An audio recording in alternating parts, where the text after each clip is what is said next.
So my girlfriend had to work late a few nights back, so I did what I do best. Ate dinner alone in a dark room glued to YouTube. Le who? The her. And this rabbit hole specifically was all about curry. I literally watched a 45-minute mini documentary about curry. Yep, that's my life. I personally love curry and thought it was super interesting, so I want to give a fat shout out to the OTR Food and History channel. We're going to use his video as a launching pad as we navigate through this incredibly complex and sometimes sensitive topic that is curry. If you couldn't tell by now, I'm not a historian. What we are gonna do is cook our way through the evolution of curry from thousands of years ago to modern day.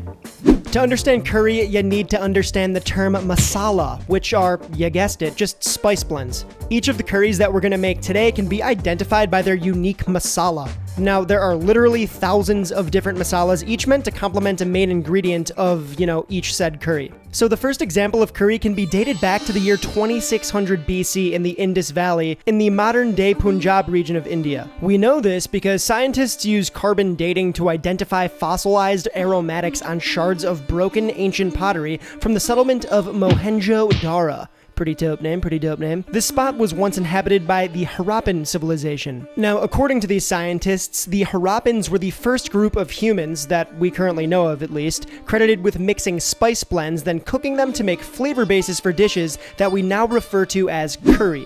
So, to celebrate the Harappans and the cradle of curry's existence, we're gonna make a well-known Punjabi stew called, bear with me now, Rajma Chowol. God, I hope I said that right. I chose this dish because according to OTR, this is a very similar dish to the masala-based stews that would one day be referred to as curry. So I gotta be real with you, I've never actually tried this ancient dish, so I went on a mission to Little India to try to find it, and I found a restaurant that makes it pretty well, so I gave it a taste, and that's kind of what we're gonna use to inform my recipe today. Rajma masala. I think this is the first eating curry in the Witt. Do I have an extra fork? No. I do have napkins, that's huge. Oh, I'm gonna regret this. Looks pretty dang good to me. How am I gonna eat this? I'm getting looks right now. It's very deep and complex, a little bit spicy or aromatic. I see some cilantro in there. This is crazy. Check that out, it's like lumpy. You can see all those beans in there. Oh my God, there's literally curry everywhere. Gotta wipe the curry off my steering wheel. Oh! That is a doozy. Fantastic. All right, I think I can make this. So the masala for this curry consists of chili powder, turmeric, cumin, coriander, and garam masala, which is, of course, its own complete masala. I know it's kind of confusing, but whatever. Now, garam masala could be India's most popular masala export, and it varies region by region, family by family, but this one contains cumin, coriander, cardamom, black pepper, cinnamon, clove, nutmeg, bay leaf, and mace. So to start off, you're gonna melt your ghee and your oil in a nice big pot, then add in the green chili, bay leaf, and cumin seeds. We're just gonna toast this off a bit in the pan, kind of activate those spices. Once the pepper pops and the cumin starts to get super aromatic, you're good. Next, it's in with the chopped red onion, your ginger and garlic paste, and a pinch of kosher salt. Sweat the onions for a couple of minutes, then go ahead and add in all that masala. Stir that masala into the aromatics until they get nice and kind of coated onto the onions there. You want this to kind of look jammy and start to kind of toast those spices on top of the onion. Now you can add in the chopped tomatoes and a pinch of kosher salt. Remember, always season your food as you cook. Take your time and cook those tomatoes down into the spiced onion mixture. We want things to be very, very jammy and soupy. We want the tomatoes to kind of release their moisture. Once things begin to look like that, we can add our beans. These are red kidney beans, or rajma. I simmered these in a little bit of water, salt, cinnamon, black cardamom, and an Indian bay leaf until tender. We're just gonna go ahead and pour all that in. Give that all a nice mixy and simmer away covered for 30 minutes. Okay, we're in the home stretch. Remove that lid, add in your kasuri methi, those are just fenugreek leaves that have been dried, our fresh cilantro, and finally a little dash of garam masala. Stir that all together and boom. If your curry seems a little thin, go ahead and continue simmering it with the lid off just to kind of reduce down the liquids a little bit. If it's too thick, go ahead and add a little more water. Alright, so here we have our finished plate. Cumin-scented basmati rice, some raw red onion, of course our curry, a little bit of yogurt sauce, and some mango pickles. So let's get a little taste here. It smells fantastic. Wow. I think I nailed the flavor, like compared to that restaurant that I picked this up from. Looks a little lighter in color, but the flavor's there. Just like a spicy, hearty bean stew. Good taste history. So if you look at a map of the Indian subcontinent, you'll notice that to the north, there's a long, ominous white strip. Those are the Himalayan mountains. And if you follow that line east, you're gonna end up in what we call in the west, Southeast Asia. So naturally, next up on the bill, we're making Thai green curry. I chose Thai green curry because according to OTR Food and History, it's distinctly Thai, right? It was invented by Thai chefs using strictly Thai ingredients and techniques. So I feel like it's kind of like throwing respect on the name. Shout out to Hot Thai Kitchen. This is an adaptation of her recipe. Long story short, eventually the Harappans were forced away from their lands due to their rivers and farmland drying up. So they migrated all over the subcontinent and beyond, bringing with them their masalas and cooking techniques. Now, a handful of these Harappans moved west towards Babylon to participate in the spice trade, which informed Middle Eastern-style curries, while others went south and east. So we talked about the Himalayas already, but if you look at a map, you'll see that the mountain range acted sort of as like a colossal guide rail for human migration, funneling people through places like modern-day Bangladesh and Myanmar, then farther to Thailand, Laos, Cambodia, etc. Now, the masala is unique for this one because it's not a spice blend, rather a paste. It's loaded with aromatics from the region like galangal, Thai basil, lime leaves, lemongrass, and Thai bird peppers, which give it that insane heat level that it's known for. If you want the full recipe, it's going to be in the video description. Start off by adding a bit of coconut milk to your pan over medium heat. We're just going to let that reduce a bit until it kind of caramelizes oh so slightly and the fat separates. Then we're going to add in our Thai green curry paste. Stir the paste into the coconut milk and cook it for about 2 minutes, then add in your chunked chicken thighs. You could use chicken breast too, but come on, chicken thighs are much more flavorful. Now we're just going to add in the rest of the coconut milk, some chicken stock, kaffir lime leaves, which you can just kind of roughly tear by hand, and some palm sugar. These are optional, but I like to quarter some Thai eggplants and toss those in as well. Then season with a bit of fish sauce, which is going to bring an umami funk to this curry, and it's going to also season it because it has a lot of salt in it, but also you can add a pinch of salt, and you probably should. Bring that to a gentle simmer for about 15 minutes until the chicken is just fork tender. Bring it all home and add in your bamboo shoots, Thai basil, and red chili. Season with a bit more fish sauce if it needs it. I think the more fish sauce, the better, honestly. You can really add a lot of fish sauce to this dish. And that's kind of a rare thing, but trust me, it just works. Obviously, don't overdo it, but, you know, use your senses. All right, so usually this is served kind of like in a larger bowl, and then you have a little plate. We're gonna scoop some curry right over our jasmine rice. Get a little bit of everything here. Yum. It's super spicy from all those bird peppers that I did not de-seed before I put them in that curry paste. Woo! Oh my God, I'm like sweating. I always sweat, but I'm sweating even more than usual. Oh my God, I was gonna pour some coffee up after this. I don't think I need it anymore. This has gotta be one of the most aromatic dishes on the face of this planet. That piney galangal is coming through. I love the crunch from these canned bamboo shoots. You need this jasmine rice, which is very floral on its own, with this curry to help kind of sop things up. This is a thinner curry. It's almost more of a light soup than an actual thick curry that you might be used to when you hear the word curry. It's so spicy and satisfying, but it's also refreshing. It's gonna purge all the demons out of my glands. All right, let's get on to the next one. It's almost an understatement to only say that the British were influential in the spread and expansion of curry. So it only makes sense to include their version of curry in this journey. After all, we're talking about the people who coined the term curry, which actually stems from the Tamil word kari, meaning relish for rice or sauce. This recipe today is actually from a cookbook that was written in the 1700s by a woman called Hannah Glasse. Glasse? I don't know. The book is called The Art of Cookery Made Plain and Easy, and the recipe is called curry the Indian way, which is slightly inaccurate, but we go on. In the 1400s, the Portuguese landed in southern India and introduced the continent to potatoes, chilies, and tomatoes. This was during the age of the Mughal Empire, which was a period where food flourished and many regional dishes and different curries popped up sort of all over the place. Soon after the Portuguese, the British arrived and began calling basically every dish that involved a masala with a stewy consistency a curry, stemming from that Tamil word we talked about, kari. Fast forward a bit, and by the 1700s, Britain began to create and export their own version of a quote-unquote curry in the form of a powder. British curry powder is really just a single masala catered to British tastes from the era. It's characterized by its mildness and large amount of turmeric, giving it that sort of vibrant, almost cautionary yellow color. At the time, England's massive empire spanned to dozens upon dozens of countries, and soon British, quote, curry powder was in cupboards all over the world. So when Westerners and colonies heard curry, that's what they thought of. So really, this recipe is kind of just a fascinating glimpse into the early adaptation of Indian cuisine in the British kitchen. So old school recipes are kind of notorious for being super vague, and this one is no exception. But the good news is that it comes together quickly, and it does use super simple, basic ingredients. All we're doing here is simmering off some chicken in some water until it's cooked through, then setting it aside and straining off the water. Then we're gonna melt some butter in that same, now empty pot, add in our onions, a pinch of salt, and cook things until they're just sweat down. Reintroduce that chickie, then stir things around and cook over medium-high heat until things start to caramelize. Maybe about 5 minutes. Sprinkle in that masala and give it all a proper stir. We're gonna deglaze everything with that reserved chicken water, aka stock. That's not really stock, it's more like a broth. Then cover and cook for about half an hour. Look at the steam. At this point, things should be looking a little thicky and a little reduced. Now we're gonna pour in our cream and let it simmer for about 5 more minutes here. Don't boil this, you could split the cream, just simmer it lightly.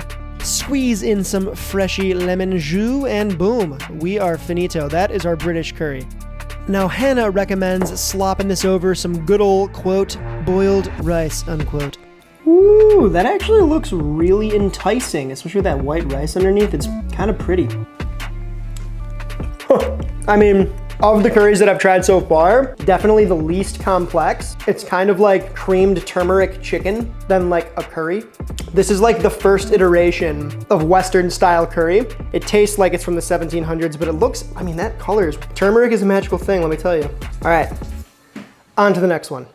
Remember when I said that the Brits were highly influential in the spread and the expansion of curry? Well, they're striking back again, this time in Japan. Essentially, they forced their way into trade with Japan, bringing with them, you guessed it, their curry powder. And by the 1930s, the Japanese took that British curry powder and ran with it to create something that's now distinctly Japanese. I want to give a big virtual hug to my boy Shota Nakajima. Chef Shota, he's the man. This is a riff on his recipe. In the 1860s, after a super long period of isolation, Japan enters its Meiji Restoration, where it was essentially forcibly opened up to global trade by none other than, you guessed it, the British. Oh, those pesky buggers. So it didn't take long for the British to export their wildly popular curry powder to the Japanese people, who essentially fell in love with it and began to make their own version of curry. And to this day, Japanese curry is hugely renowned all over Japan and all over the world. This sweet golden powder is not spice from the movie Dune. No, it's actually just Japanese curry powder. If you're used to seeing those little rectangular packs of roux cubes, you know, the instant little Japanese curry stock cubes, that's totally normal. In this case, we're just making our own spiced roux, sans cube. Oh, it's gotta be one of my favorites. Okay, so we're gonna start off by browning our pork shoulder chunks with a little bit of salt and pepper over high heat in a large Dutch oven. Just cook them real nice until they're golden brown and caramelized. Then remove them from the pot. To the same hot pot, add a little more oil in, followed by our onions, shredded carrot, garlic and ginger, and a pinch of salt, and continue cooking over medium heat.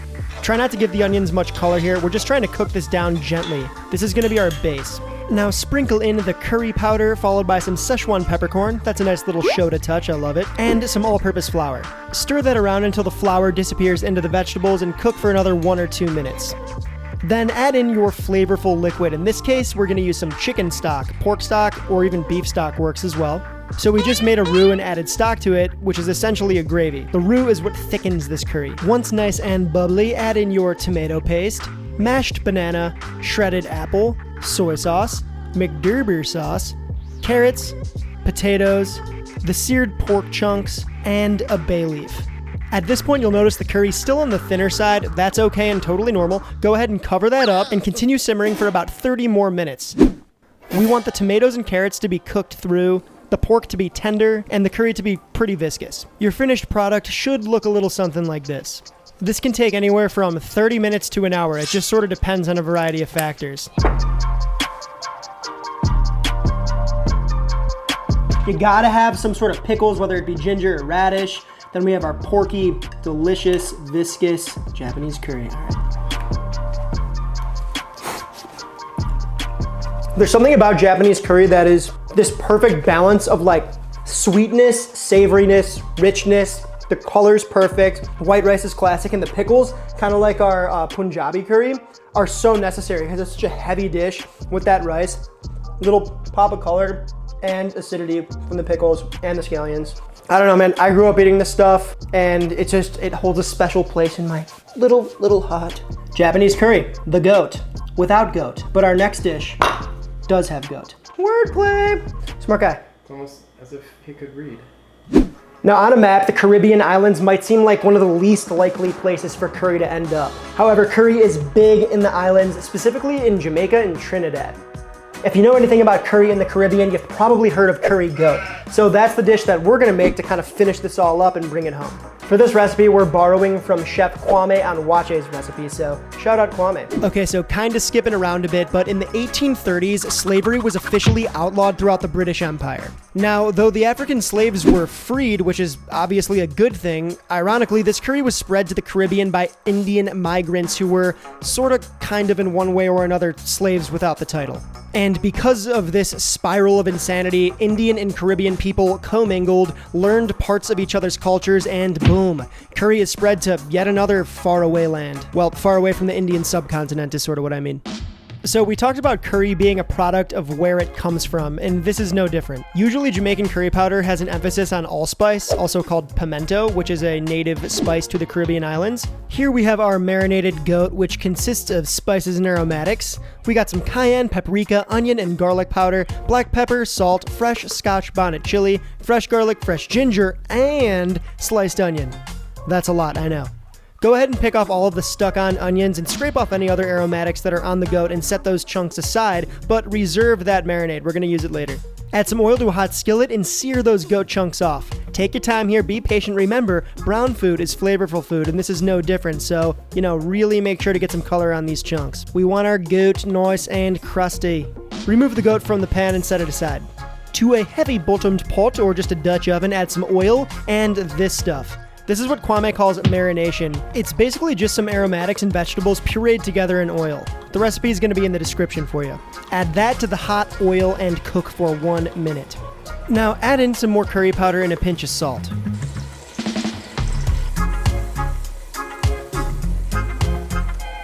Next, add in Kwame's all-purpose seasoning, again, recipe in the description, then cook another 5 minutes. Now, pop the reserved marinade and seared goat into the pot, covering with chicken stock. Don't forget the Scotch bonnet pepper. This is going to add a bump of heat and fruitiness. It's very important in Jamaican cuisine. Then cover and cook this for about 1.5 hours on medium heat. By the end of it, you should be left with a nice glossy sauce that sticks to the goat chunks.